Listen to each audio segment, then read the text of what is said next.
there's been a controversy going on that centers around a certain baseball team in the Northern California Bay Area. Now, I happen to be from that area, and I happen to have been a fan of that team my entire life. The team is the San Francisco Giants. And I can't help it. I can't help it. This place, the Bay Area, is the land of my fathers.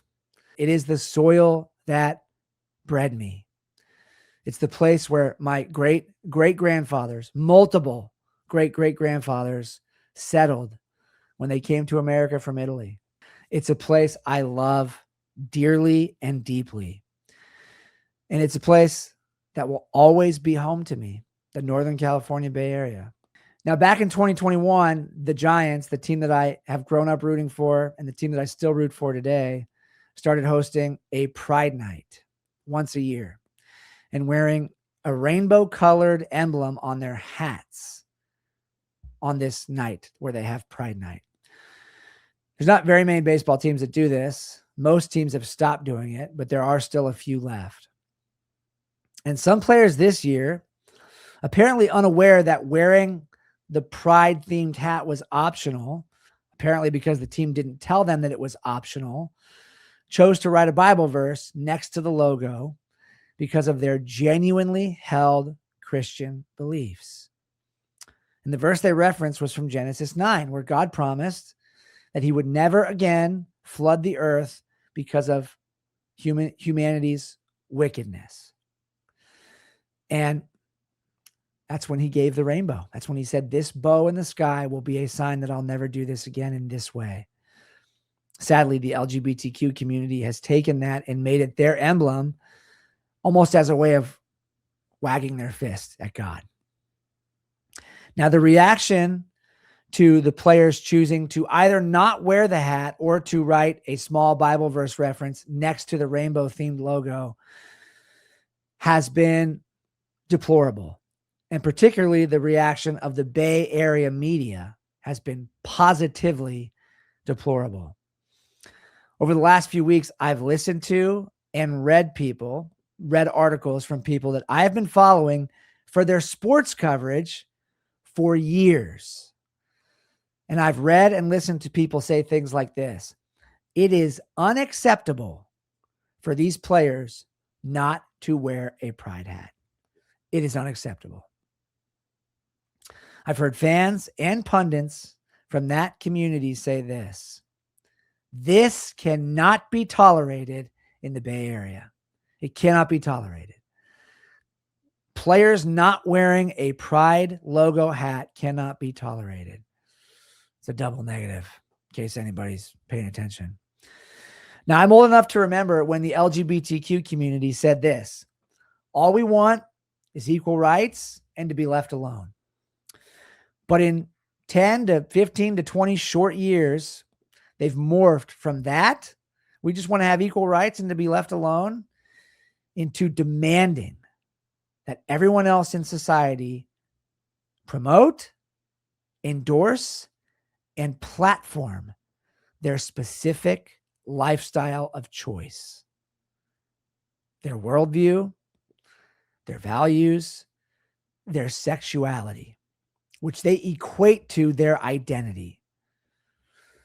I disagree that someone's sexuality makes up the main substance of their identity, but that's another conversation. So we've gone from equal rights, leave us alone, to your refusal to personally brand yourself as one of us and to personally elevate our platform will not be tolerated. It won't be tolerated. Not only is this intolerant and immoral and very un-American, it is 100% unloving and unaccepting. People seem to have forgotten that acceptance, that respect, is a two-way street. You can say whatever you want about acceptance and tolerance, but that is the opposite of what you are giving in this situation. The LGBTQ community, and more importantly, from where I'm coming from, the Bay Area media who cover the Giants have demanded loyalty, obedience, and forfeiture of deeply held values and honestly, religiously held convictions. And they've demanded that these players be loyal and obedient to a community of which they do not belong. They demand that players give up their worldview in order to adopt someone else's. Does that sound like mutual respect? Does that sound like tolerance? Does that sound like acceptance? Not one of these players spoke ill about the LGBTQ community. Not one of them was disparaging. Not one of them was volatile. They simply don't want to wear a hat that endorses a non-traditional lifestyle they don't agree with. That's it. That's all they did. They simply said, I can't wear the hat. The biggest problem with all this is that it doesn't pass the shoe on the other foot test, as I like to call it. If the Giants had a Christian faith and family night, would it be unacceptable for certain players who aren't Christian not to wear a hat with a cross on it? No, that wouldn't be unacceptable. In fact, the same group of people who are now outraged that some players don't want to wear the pride hat would be just as outraged that the team were hosting a night where players wear a hat with a cross on it. You see how this situation doesn't pass the shoe on the other foot test? They say, well, that's just religion. Your worldview, your beliefs, your values are religious too. Make no mistake about it. We just don't worship the same gods. This is not about acceptance or tolerance at all. This is about my way or no way. This is acceptance for me, but not for thee. This is authoritarian mob rule. This is celebrate me and my values and my beliefs, or sacrifice your livelihood. Need I remind you that none of these players signed up for this when they decided to play baseball. None of these players said, I want to play baseball, even if it means promoting something that goes against my convictions.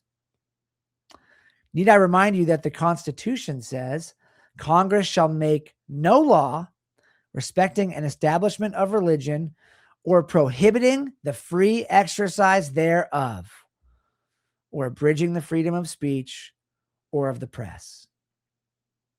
It is wrong for MLB and for the San Francisco Giants to put their players in this position, but it's way worse to have a media mob in the Bay Area who refuses to see clearly when it comes to this issue. This is a far cry from liberty and freedom. The same liberty and freedom that we all talk about and celebrate in this country. The same liberty and freedom that allowed the LGBT community to rise up and become what it is today in America. This is the media, the press, which is supposed to be the protectors of liberty, trying to apply social pressure to players to force them to promote a lifestyle that they simply don't support. They just don't agree with it. All in the name of acceptance and tolerance, when acceptance and tolerance is the last of the virtues that they themselves exhibit. The people who are pushing this so hard. So I'll say it to people who I've read and listened to for many years of my life. Columnists like Ann Killian of the San Francisco Chronicle. Shame on you. Shame on you for refusing to see this from the perspective of the players who have their own values and their own worldview. Shame on you, Mark Willard, who I've been listening to for 15 years on the radio. I started listening to you back in Southern California when you were on ESPN radio because I knew you were a Bay Area guy. And when you went back to the home market and started covering the teams that we both love, I was stoked for you. I was stoked for the Bay Area. but your refusal to even acknowledge the player's right to have their own convictions and values, your refusal to acknowledge the fact that nobody should have to promote and platform a lifestyle that they don't agree with just to be employed is deplorable. And shame on you. I've never been more disappointed in my life in a radio host, a sports reporter that I listen to and that I follow. And most of all, shame on you, Keith Law, the baseball writer for The Athletic, who called the players bigots in a very easygoing and, like just rolled right off your tongue. Like you almost would have missed it if you weren't paying attention. And shame on the two hosts of the show that you were on, the Bay Area sports show that you were on this week, who just didn't even press you on it, didn't question you on it. They acted like cowards, just like everybody else. For a journalist, Keith Law, you should know what the definition of a word is before you use it. A bigot is someone who obstinately adheres to their own opinions and prejudices. A narrow-minded person who is intolerant or hateful toward people whose race, ethnicity, religion, gender, or sexual orientation is different from the person's own. Keith, those players weren't acting like bigots. They were simply exercising their free right not to platform a worldview that they don't personally hold. You're the bigot. You're the unaccepting one because you called them bigots when they aren't. They're simply free men who have values and a worldview, just like you do. So shame on you. Before you use a word to label others, you should look up the definition, and then you should look in a mirror. Those players weren't hateful or intolerant at all. They just don't want to endorse a lifestyle that conflicts with their values. So let me end by saying this. There was one guy in the Bay Area media who got it right. He's not even an active journalist anymore. He's retired. He doesn't even cover the team or any of the Bay Area teams for a major outlet anymore. But I follow his Substack. I follow his Substack because I've been reading his sports columns my entire life. He's not a Christian and he's not a conservative. And I know that because I've been reading his sports columns my entire life. And this is what he said. This is from Lowell Cohn, longtime Bay Area sports columnist.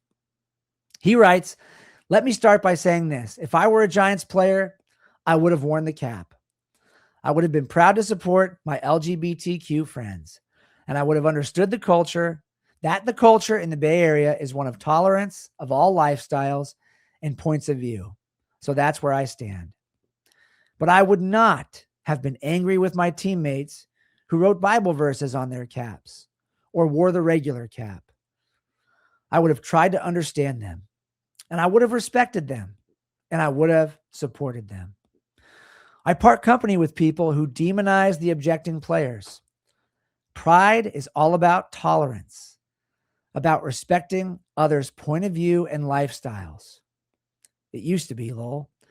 But the LGBTQ community is not being tolerant of players who have sincere, I believe incorrect, objections to gayness. The LGBTQ community is saying, we are tolerant of your point of view as long as you agree with us. And if you don't, we will make your life hell. Tolerance? I would add the objecting players didn't ask for this problem. The team imposed it on them that night. They were the victims in this scenario, not the LGBTQ community.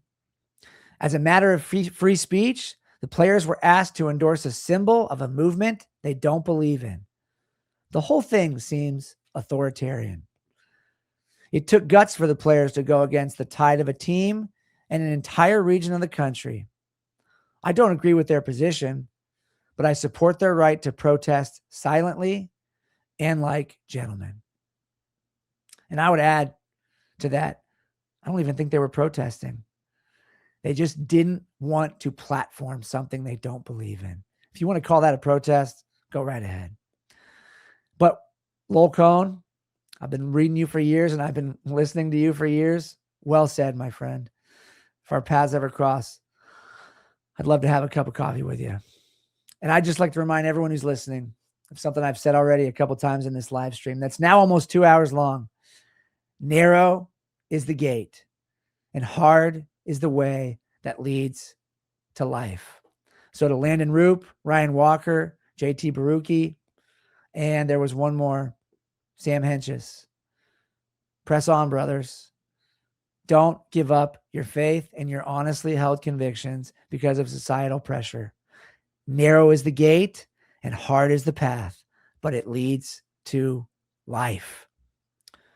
Friendship with the world is enmity with God.